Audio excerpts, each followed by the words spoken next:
मागील 1 ते 1.5 महिन्यांपासून कोकण विभागात पदवीधर निवडणुकांची सर्व पक्षांकडून जोरदार मोर्चेबांधणी सुरू आहे. यासाठी इच्छुक उमेदवारांकडून तसंच जिल्हा निवडणूक विभागाकडून पदवीधरांच्या नोंदणीसाठी मोठ्या प्रमाणात शिबिरं आणि कार्यक्रमांचं आयोजन केलं जातंय. असं असलं तरी या नोंदणीकडे मतदारांनी मात्र सपशेल पाठ फिरवल्याचं चित्र दिसून येतंय. ठाणे जिल्ह्यात मागील निवडणुकीच्या वेळेस सुमारे 46 ते 47 हजारांच्या घरात मतदार नोंदणी झाली होती. यंदा आत्तापर्यंत केवळ सुमारे 17,000 पदवीधरांनी मतदानासाठी नोंदणी केली आहे. यामुळे जिल्हा प्रशासनानं मतदार नोंदणीसाठी जनजागृती केली आहे. कोकण विभाग पदवीधर मतदारसंघासाठी 30 सप्टेंबर ते 30 डिसेंबर या कालावधीत नव्यानं यादी तयार करण्याचा कार्यक्रम जाहीर करण्यात आला होता. ठाणे जिल्ह्यातील जास्तीत जास्त पदवीधरांनी मतदार यादीत नाव नोंदणीसाठी सहभाग घ्यावा, तसंच पदवीधर मतदारसंघाच्या मतदारांची संख्या वाढावी यासाठी राजकीय पक्षांनीही पुढाकार घ्यावा असं आवाहन कोकण विभाग पदवीधर मतदारसंघाचे सहाय्यक मतदार नोंदणी अधिकारी तथा ठाणे जिल्हाधिकारी अशोक शणगारे यांनी केलं होतं. विधान परिषदेच्या पदवीधर आमदारकीसाठी होणाऱ्या निवडणुकीत जिल्ह्यातील सर्वपक्षीय उमेदवारांकडून जोरदार मोर्चेबांधणी करण्यात येत आहे. यामुळे यंदाची निवडणूक मोठी चुरशीची होणार असल्याचंही बोललं जातंय.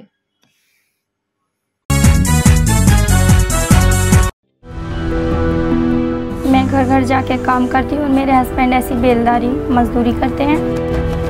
पहले मैं टीके लगवाती थी, फिर ऐसा हुआ कि हम लोग काम करते थे, हमारा काम डाउन होने लगा, फिर हम गांव चले गए, फिर गांव से आए तो हम दोनों काम में बिजी हो गए।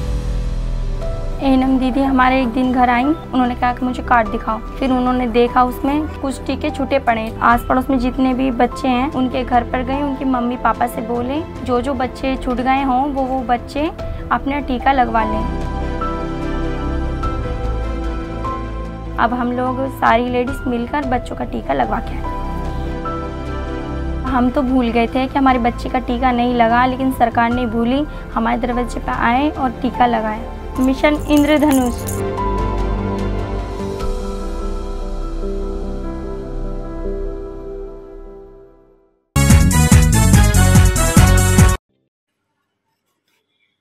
युवकांचा सर्वांगीण विकास करणं, संस्कृती आणि परंपरा जतन करणं, युवकांच्या अंगी असलेल्या सुप्त गुणांना वाव देणं आणि राष्ट्रीय एकात्मता वाढीस लागणं यासाठी प्रतिवर्षी राष्ट्रीय आणि राज्य स्तरावर युवा महोत्सवाचं आयोजन शासनाच्या वतीनं करण्यात येतंय. या युवा महोत्सवाचं आयोजन क्रीडा व युवक सेवा संचालनालय, नेहरू युवा केंद्र आणि कृषी आयुक्तालय यांच्या संयुक्त विद्यमानं आयोजित करण्यात येणार आहे. या संदर्भातील आढावा बैठक जिल्हाधिकारी अशोक शणगारे यांच्या अध्यक्षतेखाली ठाणे जिल्हाधिकारी कार्यालयातील समिती सभागृहात संपन्न झाली. ठाणे जिल्ह्यातील प्रत्येक स्तरावर विजयी होणाऱ्या युवक युवतींना राष्ट्रीय युवा महोत्सवात सहभागी होण्याची संधी जिल्हास्तरीय युवा महोत्सवाच्या माध्यमातून प्राप्त होणार आहे. संयुक्त राष्ट्रसंघानं 2023 हे वर्ष आंतरराष्ट्रीय तृणधान्य वर्ष 2023 घोषित केलेलं असल्यानं युवा महोत्सवासाठी महाराष्ट्र राज्यात तृणधान्य उत्पन्न वाढीसाठी विज्ञानाचा वापर, सामाजिक विकासात विज्ञानाचं योगदान ही संकल्पना दिली आहे. या संकल्पनेवर आधारित जिल्हा, विभाग आणि राज्यस्तरावर युवा महोत्सवात विविध उपक्रम आयोजित करण्यात येत आहेत. या बैठकीत जिल्हाधिकारी अशोक शणगारे यांनी सर्व शाळा आणि महाविद्यालयातील विद्यार्थ्यांनी या युवा महोत्सवात जास्तीत जास्त संख्येनं आवर्जून सहभागी व्हावं यासाठी संबंधित प्राचार्यांनी प्रयत्न करावेत. महाविद्यालयीन युवक युवतींसाठी विशेष स्पर्धा आयोजित करण्यात याव्यात. या युवा महोत्सवाच्या निमित्तानं वयवर्ष 17 ते 21 या वयोगटातील जास्तीत जास्त 9 मतदारांची नोंदणी करून घेण्यासाठी विशेष नियोजन करण्यात यावं अशा सूचनाही दिल्या आहेत.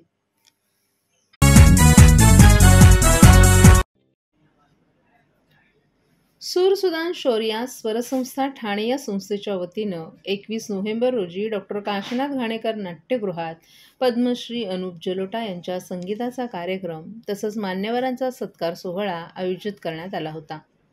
कायदेतज्ञ रमाकांत ओवळेकर यांना अद्वितीय व्यक्तिमत्व पुरस्कार सोहळा 2023 पद्मश्री अनुप जलोटा यांच्या हस्ते तर सतीशचंद्र प्रधान यांना जीवनगौरव पुरस्कार प्रदान करण्यात आला. त्याचबरोबर विविध 3 क्षेत्रातील तज्ज्ञ व्यक्ती गजानन चव्हाण, कौशल इनामदार आणि विलास गोडबोले यांनाही यावेळी सन्मानित करण्यात आलं. ठाणेकरांच्या वतीनं कार्यक्रमाचे प्रमुख पाहुणे म्हणून माजी नगरसेवक व वनहक्क समितीचे अध्यक्ष सिद्धार्थ ओळेकर यांनी अनुप जलोटा यांचा सत्कार केला.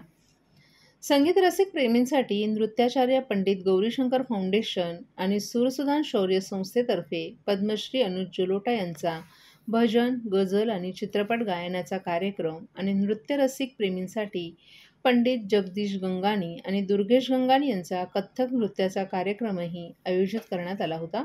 त्याला प्रेक्षकांचाही भरघोस असा प्रतिसाद मिळाला. कार्यक्रमाचे आयोजक वीरेंद्र शंकर, सागर जोशी आणि नम्रता ओळेकर राणे यांचा अनुप जलोटा यांनी सत्कार केला.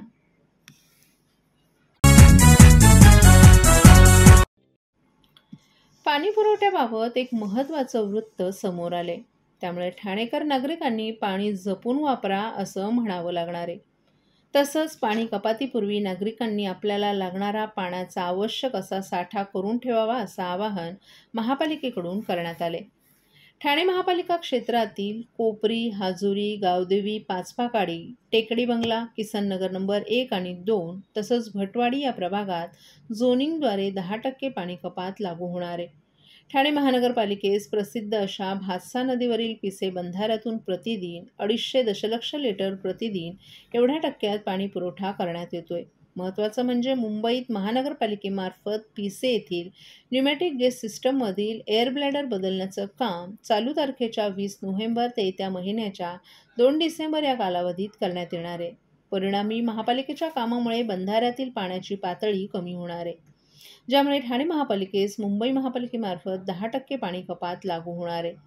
ठाणे शहराला दर 15 दिवसातून झोनिंगद्वारे होणाऱ्या पाणी कपातीची वेळ वाढवून 12 तासांऐवजी 24 तास करण्यात येत आहे.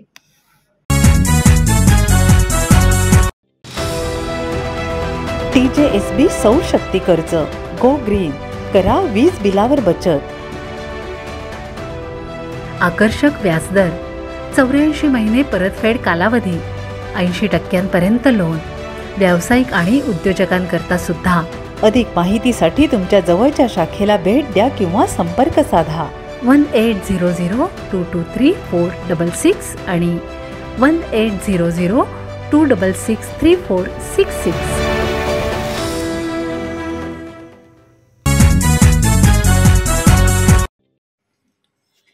राज्यातील विकासक, कंत्राटदार, सुशिक्षित बेरोजगार, अभियंता यांचे प्रलंबित देयकं तातडीनं द्यावी आणि इतर अडचणी तातडीनं सोडवाव्यात, अन्यथा सोमवार 27 नोव्हेंबरपासून राज्यभर सर्व विभागाकडील कामबंद आंदोलन करण्यात येईल असा इशारा आज एका पत्रकार परिषदेत महाराष्ट्र राज्य कंत्राटदार महासंघाचे ठाणे पालघर विभागीय अध्यक्ष मंगेश आवळे यांनी दिला आहे.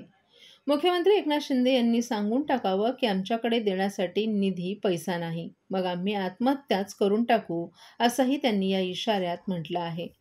महाराष्ट्रातील सार्वजनिक बांधकाम विभाग, ग्रामविकास, जलसंपदा सर्व विभागांचे विकासाचे काम करणारे कंत्राटदार हे राज्यातीलच विकासाची कामं करून अडचणीत आलेत. यावर वारंवार संघटनेनं शासनाच्या निदर्शनास स्मरणपत्रांद्वारे आणलं असून त्यांच्याकडून या गंभीर विषयाबाबत काहीही उपाययोजना केली जात नाही.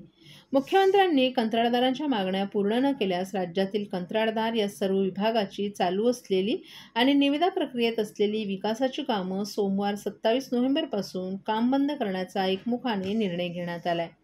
या आंदोलनात हजारो कंत्राटदार रस्त्यावर उतरणार आहेत. या आंदोलनात इमारत दुरुस्ती, रस्त्यांची कामं, विद्युत विभागाची कामं बंद करण्यात येतील, असंही आवळे यांनी सांगितलं.